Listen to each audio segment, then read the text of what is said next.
This is the Policy Digest, a Center for Policy Analysis podcast that explores how African societies are governed and how people and their leaders are shaping the future of their communities. Through candid conversations and insightful analysis, we aim to provide a deeper understanding of the political, economic, and social landscape of Africa.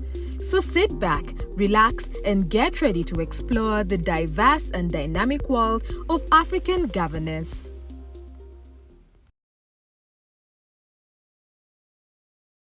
Hello, my name is Joseph, and you're most welcome to the Policy Digest. As you could already know, the Policy Digest is the platform where we talk about anything policy, anything politics, and what is happening in our African societies. But we don't just talk about it.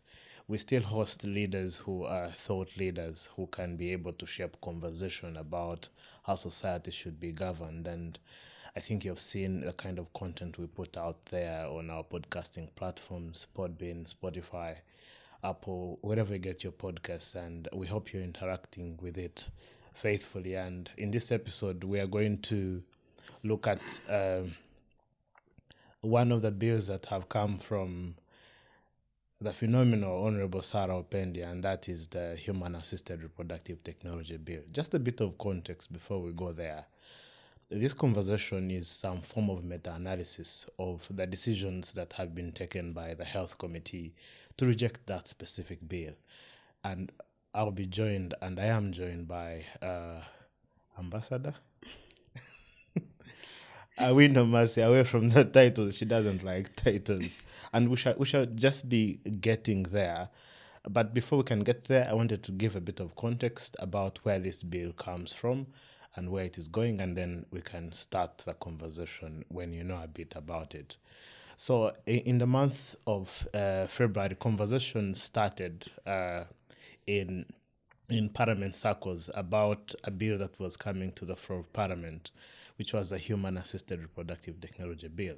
The intention of that bill was to regulate the application of human assisted reproductive technology services, that is IVF, that is surrogacy services, that those are services that can be accessed by anyone that needs them in order to ensure that they are able to have a child or store their gametes for the future. For example, in countries where people love to concentrate on their careers, you realize that people freeze their eggs or their gametes, and where they will have to work maybe for 10 years, and later on they will ensure that they access those gametes later to engage in the action of having a family that has children. And if you could have followed debates in the US, there were debates on whether those services should be mandatory for high performing careers, especially those that are in tech, in companies like Google, whether that should be an issue of insurance, whether it should be mandatory that every insurance that anybody has should have them. So in Uganda, what has been happening is that there has been no legislation that has been covering these areas, and at the moment, the service was highly unregulated. Not that the law was not applying there. There were so many scattered pieces of legislation that sought to ensure that we have this kind of legislation. And that's where some lawyers would engage in contracting surrogates and engaging in contracts between the commissioning parent and the surrogate and so forth. And you can just go to the Parliament website and you will get all this information. So why are we having this conversation?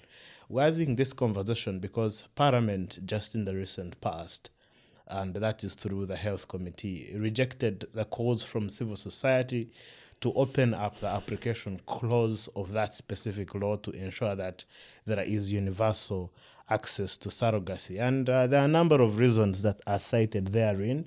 The first reason is that we should not give women a lot of freedom. That was quite some interesting rhetoric from parents, that we should not give freedom to women, and MPs were quite spirited on this specific matter. They thought that this should be restricted to just some women and not others. So that's their argument. The second argument was with regards to the correlation between this very bill having the potential of being misused to promote certain anti-culture and anti-religious practices, and we shall still have a conversation in this chat on the intersection between religion, culture, and the law. Maybe to just start off this specific conversation, Awino Masi, you are a lawyer and you are a human rights defender. How does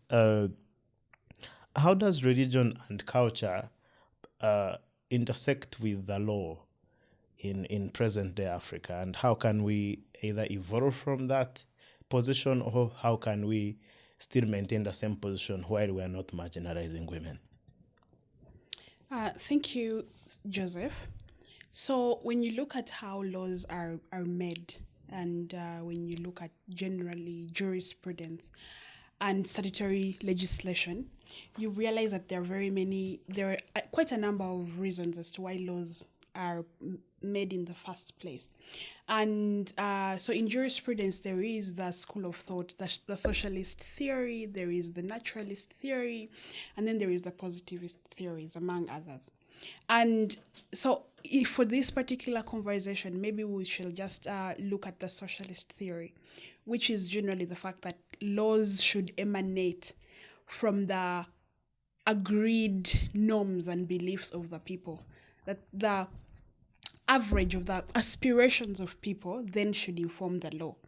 So what that then means is that when legislators sit down to come up with laws, the laws need to reflect society's beliefs as a whole, that it has to be alive to the lived realities and experiences of people, and then the law then comes to regulate how human beings then relate.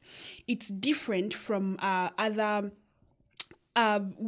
schools of thought where maybe a law is put first and then it then dictates how people should behave. No, this one is the other way around, that people decide on how they want to be governed, how they want to relate with each other, and then it is crystallized in the letter of the law.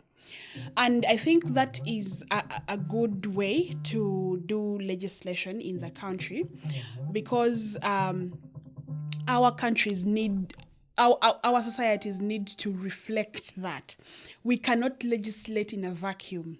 We cannot, have laws that are not reflecting, are not relatable to the people. Not in tandem with exactly with the realities of the day. Absolutely. So now the question then is, how do we have consensus on these societal norms, on these beliefs that we have? Because societies are not homogeneous, right? Oh yes, they're quite diverse. Absolutely. So when you look at a country like Uganda, there are there are very many factions. People are divided across tribal lines. They're divided across religious lines, across Class? Economic, Class? Economic divides. There's so many things. Some people are more exposed than others. Some are more open-minded than others, right? And that is why there is now tension. That, for example, you'll hear people saying that, this law is going to give too much freedom to women. And then you'll hear, those who are more feminist in nature will say, what do you mean? Why are you trying to constrict the way women then make choices for themselves? Own reproductive choices. Exactly. Yes, yeah. So our legislators need to be alive to the fact that culture actually evolves, right? Our culture is not the same. How we were post-colonial times is not the same way that we were, now, even in pre-colonial times. So there is always a different dispensation that society goes through, and that is informed by so many factors, external factors, internal factors. Like, society is always evolving, and our laws cannot be stuck in the past. It also has to evolve with society. Yeah. So in coming up with inclusive and more diverse laws that then does not marginalize groups of people, those realities need to be met. And that's why it's important for legislators to go through public consultations. You consult different factions of society. You consult civil society. You have to consult the private sector. You have to consult different communities. The reason why we have MPs is not for them to think up laws for us. No, they have to go back to the grassroots and actually look into the lived realities of their people. In this, for example, I come from a BIM. My MP should not, just come up with a law without reflecting the values of the people from a BIM. Same as people, from Kasese, Buganda and all that stuff. So there has to be that. And we have to always strike a balance, right, between the various interests of different groups. But in all of this, it has to have a human rights-based approach, that we are protecting the fundamental freedoms and liberties of people, some that are non-derogable. And this has to be reflected in the law such that some people do not have to suffer injustices caused by and law. I think that's quite an important context. Just a follow-up. Yeah. From still a legal perspective, whenever people legislate based on culture and the law, and certain people are excluded from the considerations of the application clause of the law, from experience, how do they normally take it in? Do they abide? Do they choose to go for the black market? How do they normally interact with legislation that discriminates against them? So I think we need to also first look at the context of laws in Uganda generally. I think that the laws in Uganda are couched in very, and I don't want to just say culture, they are couched in very Christian values. Yeah. And that's very interesting because, in fact, there was a time I did write an article. I have not published it, but it's on the fact that Uganda's laws are more Christian than culture. They are more Christian than other religions, and we have quite a number of religions by there in the country, right? So, and you'll really hear from the conversations that parliamentarians have, no, that is against the Bible, that is against this. Even some of the cultural values that we tend to actually fight for are not really African, they're Christian, and we know that Christianity is a very colonial concept, right? So the vestiges of colonialism are so deep-rooted in our legislation, in even how we interact with the things that we see in society in everyday life. Now, when you have a law that does not reflect the aspirations of people, or that does not put into account the different lived realities of people, those people at the end of the day still have to survive. Because just because the law says that you should not do this doesn't mean then that we've had laws against murder from time immemorial, but people still murder, right? Yeah. And we have the anti-homosexuality bill for act now. Does that mean that persons who are homosexuals are not practicing their homosexuality? No. That is not it. Yeah. So most of these laws that then marginalize certain groups of people, there is already antagonism from the communities that they marginalize, and those communities always still find a way to thrive. They always still find a way to go about the law.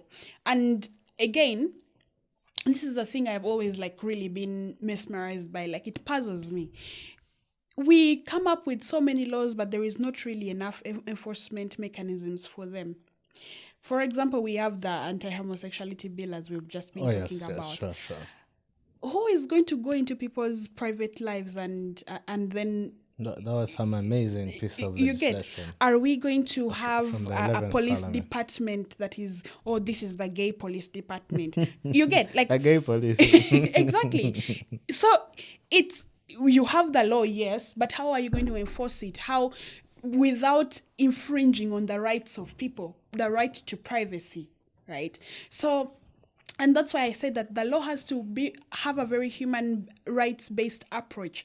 That, yes, you're coming up with this law, but how does it then affect the enjoyment and the respect of the person's human right at the end of the day? Are you enforcing this law going to take away certain fundamental rights from the person. You get? So again, bottom line is people will always find, it's like how when a river is flowing and it meets a rock, it will go around it. The river won't sit and say, okay, the door is closed, I won't move. No, it will go. So I think it does us more harm in coming up with laws that marginalize certain groups of society. We would better get into a position where we are able to actually, even when we don't like these lived realities and experiences that exist in society, we must face them head on and come up with ways, how do we regulate this? How do we ensure that these vices, and I use it very, very categorically in quotes, that does not then spill over to other people, that your enforcement of a right does not take away the enjoyment, the freedom of someone else's rights. It comes thereof. And I remember when we were in front of the health committee, it was headed by Dr. Nicholas Kamara, the MP for Kabare municipality. He says that I am a doctor, I am well-traveled, but I as well know that if we take this piece of legislation as it is to the floor of Parliament, these are the very questions that they are going to ask.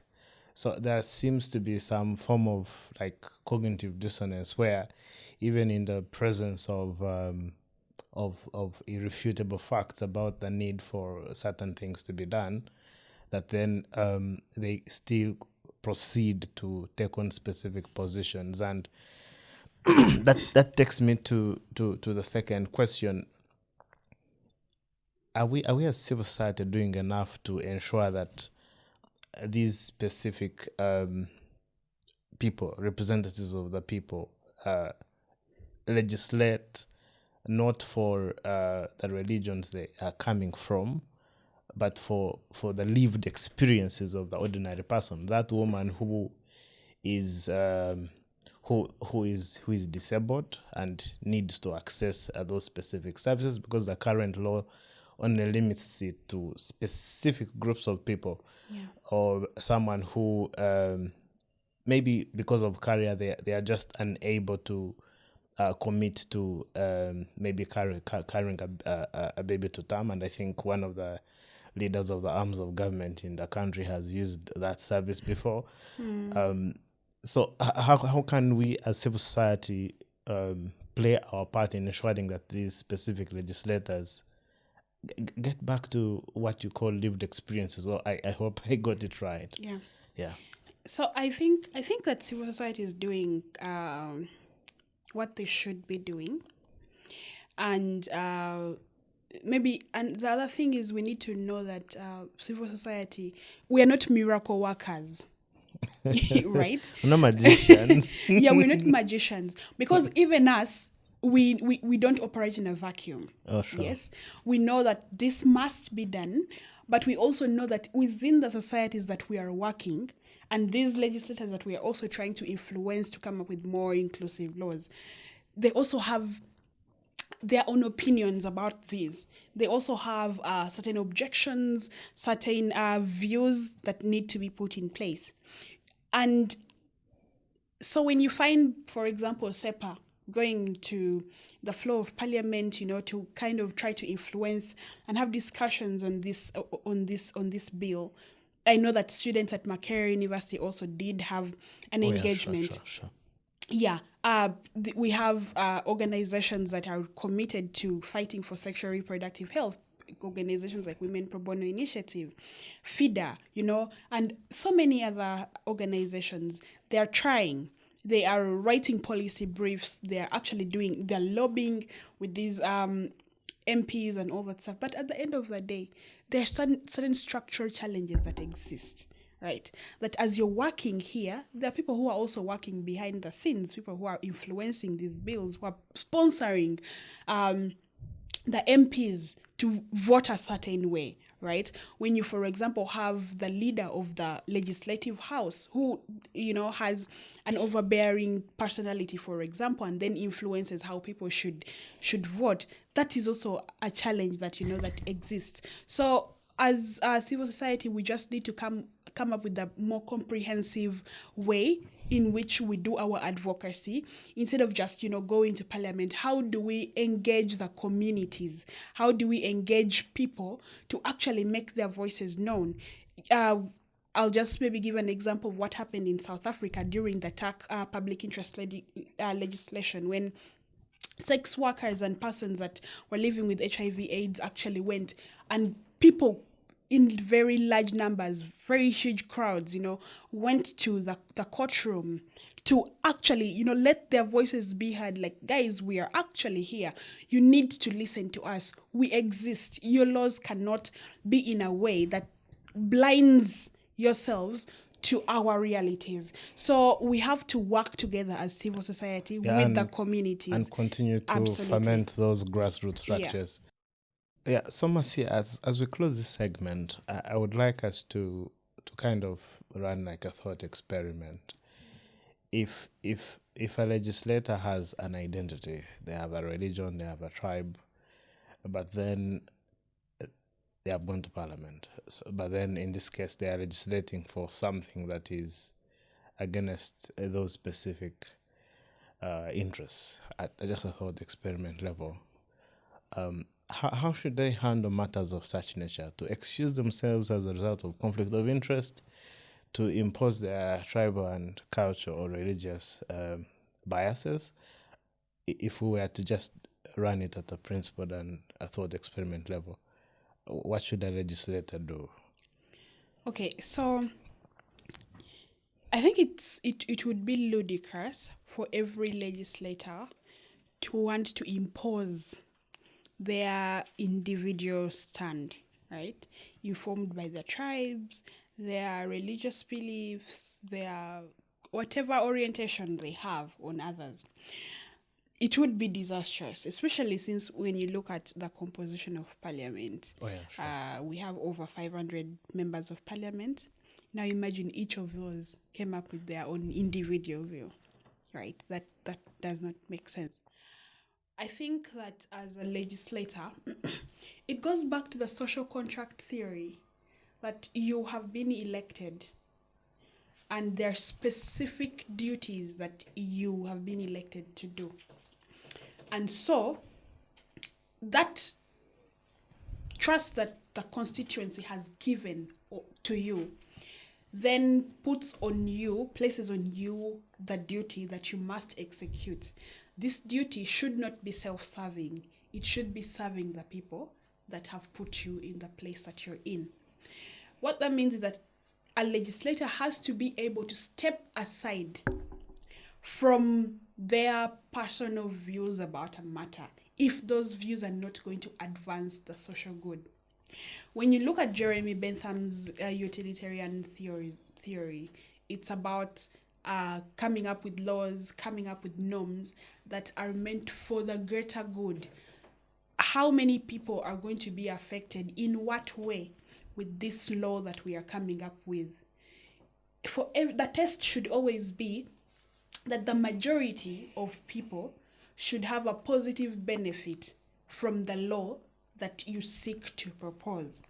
So if it does not, then step away from your own thought, from your own position, and put yourself as a person that has been made to actually represent other people, right? So your personal views and your personal aspirations should not be what drives you. What drives you is the people that you're leading. I think most times our leaders forget that they actually are public servants, that they serve the public, not the public to go ahead with whatever it is that they have decided for us. And I think that is what is fundamentally wrong with Uganda's governance structure, that the people who are now leaders have put themselves on a pedestal that they should not be. They should actually be serving people. They should be intentional about seeking the lived experiences of Ugandans, about actually understanding the context of society. And that is what should be informing the legislative process. It should not be 500 people sitting together and deciding that, I think we should go this way. I think this is what Ugandans might want, which is largely informed by their own personal views. So as a legislator, you must, and then you see legislative statutory legislation. They are universally acceptable principles for these things, right? Our leaders should not behave as though they are the first parliament to exist, right? And so they're the first people coming up with laws, and there are no guidelines that they should be having. No.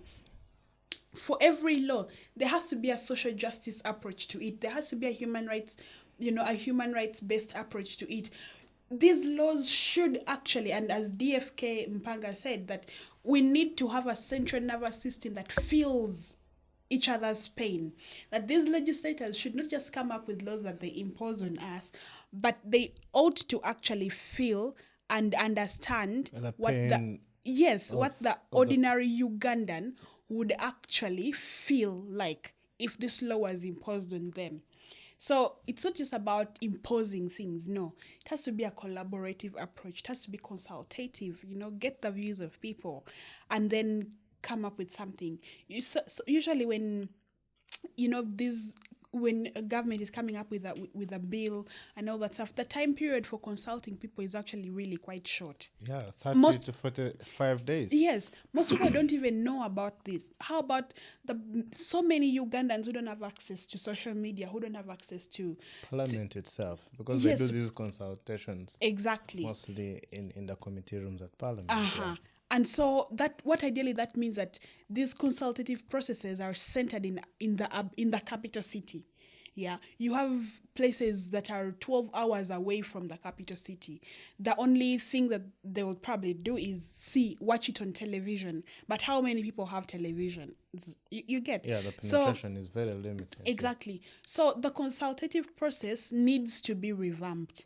We need to try to be more intentional about collecting actual voices from grassroots, from different communities, have some more time to deliberate, to consult more stakeholders, and then come up with the letter of the law. Yeah, thank you. And I think the intersection between religion, culture, and now the social contract that the legislator has to the constituents, but also to the broader public, since they legislate on behalf of the broader country, a very important context. In the second segment of this very podcast, we're going to steal from a thought experiment perspective, because we can only hope that these thought experiments are bought, but we have to make them nonetheless on what a universal access to surrogacy would look like, and what we are missing when we don't take that specific approach. You are listening to the Policy Digest, a Center for Policy Analysis podcast that explores how African societies are governed and how people and their leaders are shaping the future of their communities. Thomasy, let's try and paint a picture. Let's run that intuition pump, that construct that kind of world that has a universal access to surrogacy. How would that look like? Okay, so we need to look at how reproductive health rights have evolved. I think traditionally, historically, reproductive health rights have been about the rights of individuals to avoid reproduction, right? That people want to have access to abortion. People want to have access to contraceptives, right? People want to choose whether or not to actually reproduce. But recently now, I think over the past 3 decades, we've had now this whole, surrogacy, IVF, intrauterine insemination and all that coming up, and people now want to have rights to reproduce in other ways that are not the traditional biological method that we all know.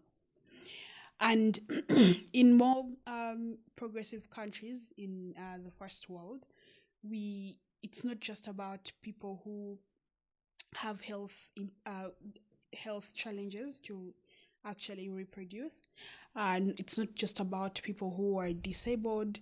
It's not about persons who are in like, who would ideally not be able to go through the normal process of giving birth. And the World Health Organization has, in their report, noted the fact that in third world countries, our public health financing is not even covering this, right? We have fertility centers, but these fertility centers are not in public hospitals. They're not benefiting from public health financing. So they're in private hospitals, private facility centers. But even the process of diagnosing infertility and treating it is it's not prioritized. But even when it is finally not accessible, done, yeah. yeah, it's not accessible for everyone. You know, there, in terms of when you look at reproductive justice, how many people can actually access this? How many people can afford this? The costs are extremely high. Oh, yeah. Right. Quite so high. Already there is kind of like a barrier for access to these services without bringing in the law. Right. That even me, who's a lawyer right now, who has a job and averagely, lives at a certain standard of living, I actually can't afford to get a surrogate, for example, go through the IVF process and all that. How about a mother who, who doesn't have a job? People living in the informal sector. You're living on a minimum wage job. So there are already, challenges that exist in the system that impede people from accessing these. Now, when you again bring in a law to add on to these challenges, and doesn't expand access, it further limits exactly, it further limits this, right? So I think that one, our legislators need to know that this is something that it has already started. It's not going to go away, right?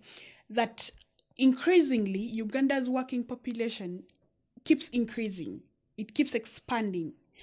You'll have women who do not want, not even just women, even men, who will say, I want to first invest. I want to first achieve this, and this. But remember, the biological clock is ticking. So if they don't have certain interventions right now, they will miss out on this, right? But also, I think we need to also realize that there are people who just don't want. I think the law makes the presumption that to go and access this reproductive technology, you must make some sort of joint application that a woman and man have to go, present a marriage certificate, and then that is when you'll be granted access. What about people who just want to cohabit, who can't afford marriage? Because so marriage in Uganda is quite a thing, right? So it kind of cuts out people who are cohabiting, people who just want to have this. But then how about, for example, people who were married and whose spouses died and don't want to remarry but want to have children? Possible. Even people who say they are suffering either primary or secondary infertility, and they are discriminated from relationships. Yeah. So, there are so many levels to this. And this law is not comprehensive. It does not have that kind of 360 lens to kind of just apply to all the people who might need access to this, to this service. So I think that application needs to just be open to consenting adults, people who are of age. Yes, any adult that wants to do this. I think the law should maybe just put in place ethical standards, should regulate the provision of these services and not necessarily on access to the service. Yeah. And maybe you are talking about the lens that the law is having. It seems as though legislators are having only one lens, that the moment you open the gate of the application course, then it will open access to certain culture and religious ideas that they are against. But then they forget the discrimination that they are also bringing forthcoming to the table. Yeah. And I remember when we were in the health committee, there was a hospital which had, I think it was a Bethany Women's Hospital.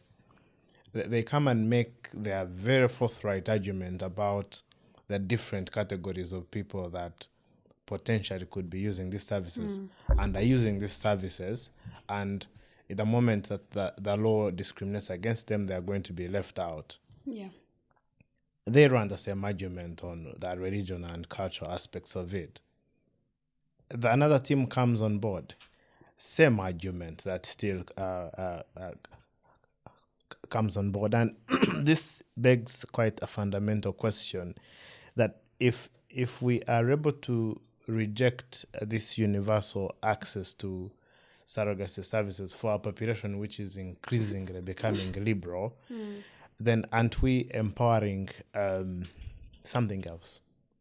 Either a black market, either how did you call it? You said the river is going like this, and Yeah, I mean, they we go around always the find law. ways around it. Yeah. But then you see also, I think, again, the law is a bit ridiculous, right? Because when we look at the outcome, is that people just want to have children, right? Yeah, that's the outcome. That's it. Yeah. Like, on the most basic thing, people want to have children.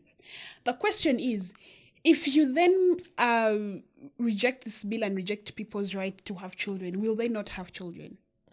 Exactly, right? We have they the are going children. to still go ahead and have yes, them. we have the Children's Act. There is a whole, like, they have provisions on adoption and guardianship and fostering children.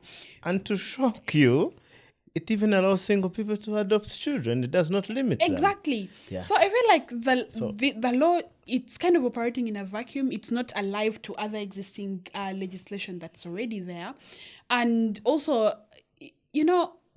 and you keep saying that, oh, it's about religious, but it's really mostly about the fact that these legislators, and as we have seen this, people just really want to have control over people's bodies. That's it.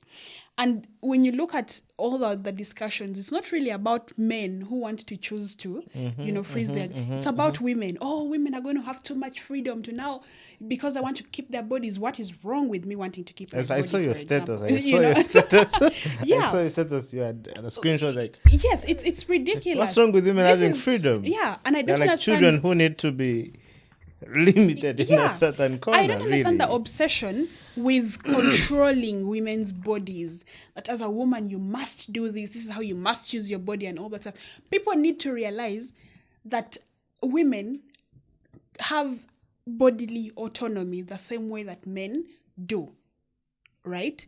And I think it's very important for us to reflect on the effect of this whole crisis on what it means for women's rights, what it means in terms of perpetuating harmful stereotypes that already exist in society. That when you have a law whose spirit is about women not having so much freedom, women not behaving in a certain way because, it does not conform to conventional standards and all that, what you're trying to generally say is that women are second-class citizens who have no control over their own choices, who have no control over their own bodies, Who and cannot make rational choices. Yes, who cannot make rational choices, and they have to only do these things in a certain way. Like, there has to be rules for them to actually behave in a manner that is acceptable by society, which I think is wrong. Yeah, it's fundamentally wrong. Yeah. So, we need to allow people to exercise their autonomy. And the reason why I said, the law needs to focus more on the ethical standards, on provision of these services, and not necessarily on, consent and all, because people have different experiences, Tahindoka. Absolutely, absolutely. I might not want to give birth naturally because of certain reasons, right? I don't have to keep explaining it all the time to, a whole committee that, allow me do this because of this. Because of this and this. Yeah, I need that. This is my choice. Exactly. Yeah. Secondary infertility. People have gone through experiences that have made them unable to actually give birth. So if you have to keep making them relive the trauma that they have had to prove this and all that, then, the law is not actually doing much for us. It is actually disempowering us instead. It becomes a yoke that becomes, a burden on people. And I don't think that is what the law should be. And I think because the moment something has a wrong foundation, even in its application, Yeah. like you are arguing, it gets challenges because naturally actions stem from principles or values that people hold. Absolutely. Whereas in their own right, to respect their own religious and cultural dogmas and values, they had the action of limiting someone else's freedom. It is still within the right of that other person, still based on principle of respecting what you call body autonomy. Yeah, maybe just before you even, when you look at the cultural context, have you thought about this in this, that you see we've actually had practices in African society where obviously marriage was very largely polygamous, where you'd have a woman who cannot give birth, or maybe she's been able to give birth to only one child and she wants another child, and goes and marries for her husband a woman, brings this woman home so that this woman can give birth for her. I haven't, but I have seen it in the Bible. I think in Actually, I hadn't even thought about the Bible. But Abraham, in African Jacob. society, this actually happens. That men, when the women have not even, been able to give birth, they'll go and bring a second woman, like, oh, give birth. But specifically, I want to just focus on the fact that there are societies where women go and marry for women. Like, they go and bring a woman, and they start to say that, oh, this is my wife, right? And then this woman bears children for the man, but this woman actually, the children that she has born are known as the children of this woman and the woman who brought her, and not necessarily her. That is a form of surrogacy. Yes. It is a form of surrogacy. Yes. So when when people say that, oh, it's not steeped in African tradition, I'm like, what was this? What do you mean? Yeah. So people want to even if it's in Christianity. Okay, I don't want to be extreme, but the very foundations of Christianity comes from not surrogacy per se, but maybe yeah. I mean, so when you actually try to get into the historical things, you're like, what? And that's why in the beginning I said that our laws are largely Christian, but even in it has colonial undertones. That now people think that everything that is coming up that seems to be new is it's a foreign concept. And as a result, it's bad, right? And as a result, it's bad. No, people are not in touch with African history. And it's a sad thing that most of these historical things are not documented, and so this information is not available for others. But surrogacy is not a new concept. It hasn't come from the white man, no? It has always existed. It has always existed. Yeah. So I don't understand where these people now come and say, oh, it's not African. It's from Europe. It's a culture from, I don't know, maybe like the Western civilization is seen as some place where someone is always there throwing things at us, like let me now throw this at Africa. Exactly. Like we don't have our own psyche and rationale where we can say this can work for us and this cannot work for us. This is good for our people. This is not good. But then it also just shows you the double standards that our legislators have. Because serious there are certain things that have obviously been brought in by the white man, and they are okay with it, right? I don't want to get into the whole conversation on the structural adjustment programs and foreign aid and all that stuff, right? But they accepted that. So for them to say that this is a white concept, why are you bringing it? Like, the question is, what standard are you applying to reject this one and yet you accept and leave the other? Yeah, that should not be. It's by the very, very serious standard, because the concept of a nation state arises out of the general organization of the Western societies, right? Yeah. Bringing forth the constitutional monarchies of Britain out of the Magna Carta, then America, then by extension the colonial occupation that starts in 1900. Yeah. If they bought it and they haven't started dividing into, we have Uganda, we have Nyoro, we have H.A.R.T nation, why are they now saying these specific ideas are specifically exclusively Western? Yeah. And I think these are questions we have to keep asking, because from where we stand, especially the civil society, we can only cultivate thought and allow people to think about what principles should govern how people build up their logic towards legislation. Another, I think, just closer to home, why did we accept Christianity? And now we are refusing this and saying that it's the white man is spoiling our culture. Didn't Christianity spoil our African traditional religion? It didn't spoil it. I wish I had relegated it. It relegated exactly. it to and that's a thing. Class. So you accept the one and say the other is evil, and it's coming from the same place. I think a standard should just be set a standard for welcoming things, but but I think it then draws us really into a deeper conversation on decolonization and the fact that as Africans we need to have agency, an African agency of our own. Let's look back into our history. There's a concept that I love so much called Sankofa, looking back to the past, assessing our present, and then channeling away for the future.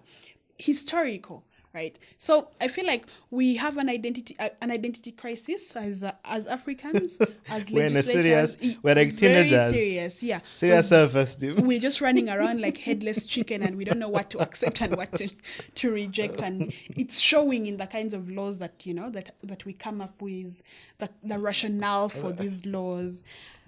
It's a mess.